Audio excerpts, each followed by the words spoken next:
నీ మిషన్ ఏది?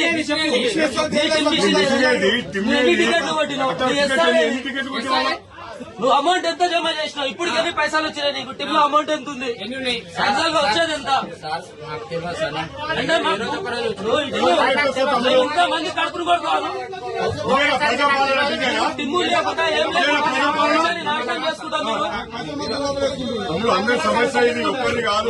టిమ్ము లేకుండా ఎట్లా వస్తావు? అంటే అప్పుడు నువ్వు టిమ్ము లేదని దాచి పెడుతున్నావు. ఎస్ఆర్ లేదు, టిమ్ము లేదు, ఏం లేకుండా పైసలు మొత్తం జేబులో వేసుకొని తిరుగుతారు మీరు. పైసలు ఒక్క టికెట్ కూడా పైసలు మొత్తం జేబులో వేసుకొని తిరుగుతారు. కార్పొరేట్ మాకు జీతాలు చేయడానికి కార్పొరేషన్ లాస్ అవుతుంది. ఇట్లా పైసలు దొబ్బిపోతే లాస్ కదా కార్పొరేషన్. ఇప్పుడు బస్సు మొత్తం వేసేసుకున్నారు. టిమ్ములు లేకుండా ఏం లేకుండా ఎస్ఆర్ లేకుండా మాకు 20% పిఆర్సీ గవర్నమెంట్ లాస్ అయిపోతుందా? ఇట్లా ఎన్ని బస్సులు తిరుగుతున్నాయి తెలంగాణ రాష్ట్రంలో?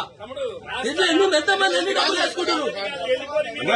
అట్లయినా ఏమవుతుంది? మమ్మల్ని రోడ్డు మీద జనాల కలిసిపోయారు. ఆర్టీసీ కార్మికులు తెలుస్తుంది.